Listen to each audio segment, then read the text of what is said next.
Oramos por la paz. Levántate, Señor, no se fortalezca el ser humano, sean juzgadas las naciones delante de ti. Muy buenos días, queridos hermanos. Quiero agradeceros el que hayáis estado orando por nosotros. Creo que la mayoría ya sabéis que el COVID volvió a afectarnos en una forma muy leve, solamente algo atascado y con la garganta un poco tomada, pero de momento los síntomas llegan nada más que hasta allí. Lo triste ha sido no poder participar del Congreso como teníamos la ilusión de hacerlo. Pero como muchos de vosotros, hemos disfrutado desde casa a través de YouTube alguna de las reuniones, de los mensajes, y la verdad es que nuestro corazón está lleno de gratitud al Señor por las maravillosas bendiciones que ha derramado entre los hermanos allí en Toledo. Nosotros seguimos adelante, gozosos en el Señor, sabiendo que Él tiene la palabra final, Él es soberano, Él tiene propósitos que a veces no entendemos, pero Él está trabajando en nuestras vidas. Todos estamos en un proceso de crecimiento espiritual, de crecer en la gracia de Dios, de aprender y de intentar mejorar. Dice Pablo a los filipenses, el que comenzó en vosotros la buena obra, la perfeccionará hasta el día de Jesucristo. Y en este caso nos inclinamos a la voluntad de Dios y reconocemos su cuidado, su soberanía y sus buenos propósitos para con cada una de nuestras vidas. En el día de ayer, domingo, hemos podido disfrutar no solo del mensaje de despedida y la Cena del Señor que celebraron en el Congreso en Toledo desde casa, mirándolo por YouTube, sino que luego enganchamos con nuestra reunión de la Iglesia Revive. Y otra vez desde casa, como en el confinamiento lo hacíamos, nos hemos contentado escuchando las preciosas alabanzas y también el hermoso mensaje con el que Germán nos introdujo a esta tercera parte de nuestro estudio. En el cuaderno devocional está bien marcado aquí que comenzamos la última sección, una serie de semanas en las que vamos a estar mirando cómo Dios trabaja por nosotros. Y el título es Si Dios es por nosotros. Y ya vamos a ver esta misma semana la esencia del Evangelio.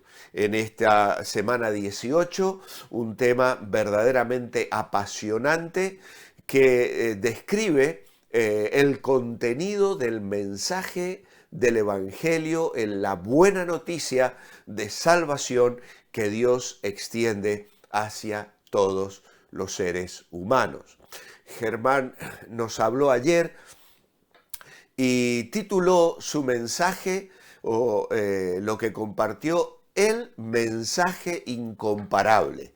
Y él usó 3 puntos para señalar. Primero, a un Dios singular. En segundo lugar, a un Dios salvador. Y en tercer lugar, a un Dios satisfecho. El propósito semanal que tenemos en nuestra guía devocional es reconocer la esencia del Evangelio de Jesucristo.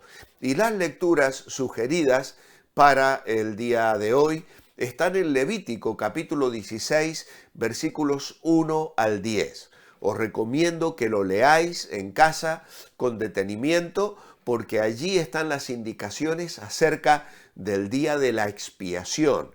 Un momento trascendental, único en la vida del pueblo de Israel, donde el sumo sacerdote entraba en el lugar santísimo, donde se sacrificaban una serie de animales, algunos cuya sangre se derramaba en el altar y otro que debía ser liberado en el desierto como símbolo de alejamiento y de la salida de cómo Dios quitaba el pecado de su pueblo. Más tarde Hebreos aplicará esto hacia el Señor que padeció fuera de la puerta, llevando sobre sí nuestros pecados. Luego en Números capítulo 16 volveremos a tener una experiencia del pueblo de Israel en la relación de rebeldía contra Moisés y Aarón, y cómo Aarón hace expiación, frenando al ángel del Señor que viene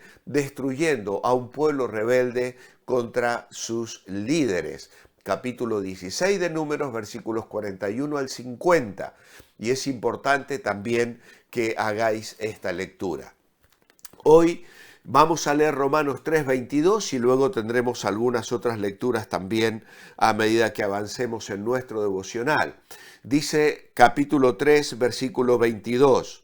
La justicia de Dios por medio de la fe de Jesucristo, para todos y sobre todos los que creen en Él, porque no hay diferencia, por cuanto todos pecaron y están destituidos de la gloria de Dios, pero son justificados gratuitamente por su gracia mediante la redención que es en Cristo Jesús. A Él Dios lo puso como instrumento de perdón o como propiciación, ¿vale? Por medio de la fe en su sangre, para manifestar su justicia a causa de haber pasado por alto en su paciencia los pecados pasados. Lo hizo así para manifestar en este tiempo su justicia, a fin de que Él sea el justo y el que justifica al que es de la fe de Jesús. Nuestro tema en esta semana va a estar girando en torno a la idea de propiciación en la Biblia. Porque en el contexto de las religiones paganas, en todas las épocas y en todo el mundo, la idea de propiciación en las que se basan es la de que hay diversos dioses, ninguno de los cuales disfruta de un poder absoluto, pero que tienen cierta capacidad de facilitarnos la vida. Suelen ofenderse o ponerse celosos unos de otros, por lo que para mantenerlos contentos hay que ofrecerles algún tipo de sacrificio, y mientras más grande o costoso sea ese sacrificio, mucho mejor. Por esta razón se llegaba a ofrecer sacrificios humanos, incluso los propios hijos, porque cuanto más costosos eran los sacrificios, más efectivos eran. Si bien la Biblia nos saca por completo de ese mundo que es la religión pagana como una distorsión monstruosa de la verdad y nos presenta un Dios real y verdadero, fuente de toda verdad, bondad y justicia. La idea de propiciación mediante el sacrificio recorre toda la Escritura de principio a fin. En el Antiguo Testamento, dicha idea está en la base de los rituales establecidos para el sacrificio expiatorio, el sacrificio por la culpa y el día de la expiación. Y además encuentra expresión clara en los relatos tales como el de Números 16, 41 al 50, donde Dios amenaza con destruir al pueblo por la expiación de Aarón, separa la mortandad que ya había comenzado. En el Nuevo Testamento hay un grupo de vocablos relacionados con la propiciación que se encuentran en 4 pasajes de importancia trascendental. El primero de ellos, en Romanos 3, 22 a 26, que acabamos de leer, la clásica declaración de Pablo relativa a la exposición de la justificación de los pecadores por parte de Dios. La segunda es la que encontramos en Hebreos capítulo 2 y el versículo 17, relativa a la explicación racional de la encarnación del Hijo de Dios. Allí en Hebreos capítulo 2 y versículo 17 dice: por eso debía ser en todo semejante a sus hermanos, para poder ser un sumo sacerdote misericordioso y fiel en el servicio de Dios para expiar los pecados del pueblo. El tercero es el pasaje que encontramos en Primera de Juan 2, capítulo 2, versículos 1 y 2, donde encontramos el testimonio sobre el ministerio celestial de nuestro Señor que aboga por nosotros junto al Padre. Y el cuarto está en el capítulo 4 también de Primera Juan, versículos 8 al 10.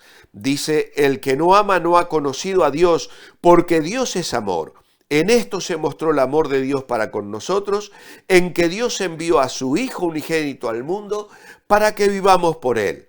En esto consiste el amor, no en que nosotros hayamos amado a Dios, sino en que Él nos amó a nosotros y envió a su Hijo en propiciación por nuestros pecados. Aquí vuelve a usar la versión Valera 2020 la palabra propiciación que había usado en Romanos 3:25 como instrumento de perdón. Una bonita manera de traducir esta palabra. Ahora bien, ¿tiene la palabra propiciación algún lugar en nuestro cristianismo? Pues claro que sí, tiene un lugar central en nuestra fe.